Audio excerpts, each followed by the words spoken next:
below,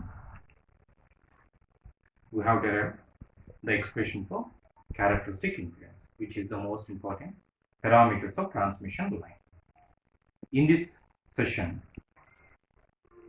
we will discuss about two more parameters of transmission lines, which are called as a attenuation constant and phase constant. So consider the propagation constant. So while discussing about the transmission line equation, we consider the gamma square is equal to square root of r plus j omega l into g plus j omega c. So in that, we are having the real terms and imaginary terms. We can separate the real coefficients and imaginary coefficients, right? So that's why the propagation constant gamma can be generally expressed as alpha plus j beta, where alpha representing the real term in gamma, beta representing the phase term in gamma. So consider alpha equal to gamma equal to alpha plus j beta. So where alpha is called as a attenuation constant, beta is called as a phase constant. Why the real term called as attenuation constant? Why the beta is called as a phase constant? So we know the voltage expression, that is V of S, where V of S equal to V naught plus e power minus gamma j plus V naught minus e power gamma j. The first term representing the incident wave, the second term representing the reflecting wave. So now consider only incident wave. What is the incident wave? V naught plus e power minus gamma z. In this, V naught plus representing the amplitude level of a voltage. In e power minus gamma z, where gamma representing the propagation constant, where z representing the distance or length of a transmission line to be traveled. So where gamma is equal to alpha plus j beta. When the gamma substituted in this expression, this equation becomes V naught plus e power minus, where gamma replaced by alpha plus j beta into z. And we are separating the all terms. V naught plus e power minus alpha j into e power minus j beta z, where V naught plus is the amplitude of the voltage level, and these two exponential decaying functions, function of z. And the remaining terms, if you observe, here we are having the alpha, here we are having the j beta. J representing the phasor changes. Here there is no j term, only we are having the real term, that is the alpha. So this is also exponentially decaying function with respect to not only with respect to z but also with respect to alpha. So therefore alpha also affecting how the wave or how the voltage going to attenuate. So whereas in this, j representing the phasor changes in the voltage signal. So therefore real term representing the attenuation constant, imaginary term representing the phase constant. So actually we know that where gamma is equal to square root of r plus j omega l into g plus j omega c, where gamma considered as alpha plus j beta equal to square root of r plus j omega l into g plus j omega c. Let the equation is the first equation. For first equation, apply square on both sides. Alpha plus j beta whole square root of r plus j omega l into g plus j omega c whole square. Square root and the square get cancelled. Square of alpha plus j beta becomes alpha square plus j beta whole square plus 2 alpha j beta. Alpha square as it is plus j beta whole square, j square becomes minus, so we got the minus beta square plus 2 into alpha into j beta, rearranged as j into 2 alpha beta. Square of the LHS equal to alpha square minus beta square plus j into 2 alpha beta equal to Square root and the square get cancelled. We are having the r plus j omega l into g plus j omega c. Then multiply these two terms. We are having the four terms. One term is rg, another term is j r omega c, that is with respect to multiplication of r. The next one is j omega lg plus j square omega square l into c.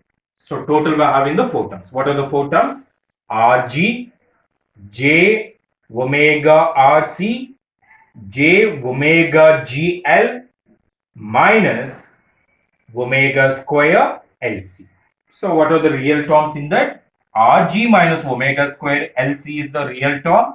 What are the coefficient of imaginary terms? Plus in that j omega taken common, we got that is j omega lg, j omega rc, right? So this is the real term, this is the imaginary term.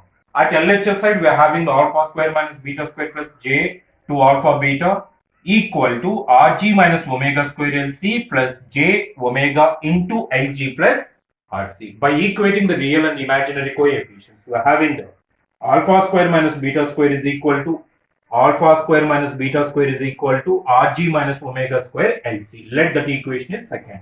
The next, by equating the imaginary coefficients, then what are the imaginary coefficients? 2 alpha beta equal to omega into lg plus rc. Let that equation is the third equation.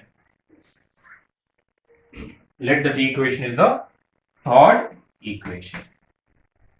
Just by equating the real and imaginary coefficients from LHS and RHS. Now, take the equation 1, that is alpha plus j beta is equal to square root of r plus j omega l into g plus j omega c. Then apply the math on both sides. Magnitude of the alpha plus j beta equal to magnitude of square root of r plus j omega l g plus j omega c. Magnitude of the alpha plus j beta equal to square root of alpha square plus beta square, right? So from this step, what is another step we are having? Square root of alpha square plus beta square equal to, then in this square root of magnitude of this. What is the magnitude of this? R square plus omega square l square. Then magnitude of this, that is g square plus omega square c square, right? LHS is alpha square plus beta square. RHS is square root of r square plus omega square l square into square root g square plus omega square c square. For this equation, apply the square on both sides. Square on both sides. So square and square root get cancelled. Square and square root get cancelled. So we are having the alpha square plus beta square at RHS side. At LHS side, we are having the square root r square plus omega square l square into g square plus omega square c square. So we can combinedly write these two. So that is the square root of r square plus omega square l square into g square plus omega square c square. Let that equation is the fourth equation. Then add equation 2 and 4. Add equation 2 and 4. So we are having the alpha square minus beta square, alpha square plus beta square at LHS side for second equation and the fourth equation respectively. By adding that, we are having the 2 alpha square get cancelled. We are having the 2 alpha square. RHS side, simply you have to add the two terms, rg minus omega square lc plus square root of r square omega square into g square plus omega square c square. So from that, alpha square is equal to this entire expression divided by 2. Therefore, alpha is equal to square root of rg minus omega square lc plus square root r square plus omega square l square into g square plus omega square c square divided by 2. This is the attenuation constant. Similarly, we are performing the subtraction between the equation 2 and 4. That means subtracting the equation 2 from equation 4, right? So at LHS side, equation 4 having the alpha square plus beta square minus alpha square plus beta square. So alpha square get cancelled. We are having the 2 beta square at LHS side. RHS side, we are subtracting the equation 2 from 4. 4 minus 2. So square root r square plus omega square L square into g square plus omega square c square minus this term. So we got this expression, right? So for convenience, we can write this expression. We can bring the negative sign into the brackets. There's a negative becomes plus. That's why the plus term written here. Omega square LC minus RG, right?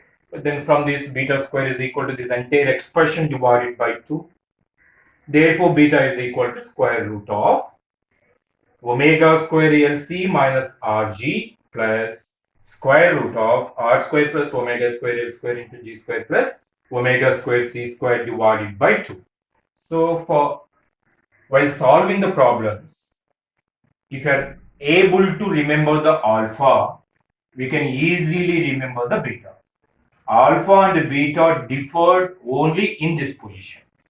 In place of alpha, we are having Rg minus omega square Lc, whereas in beta, only these two terms are changed their positions. So omega square Lc minus Rg, right? So this is about attenuation constant and phase constant, right? So up to now, we have discussed about parameters of transmission lines as Z naught, alpha, and beta. In next class, we are going to discuss about input impedance.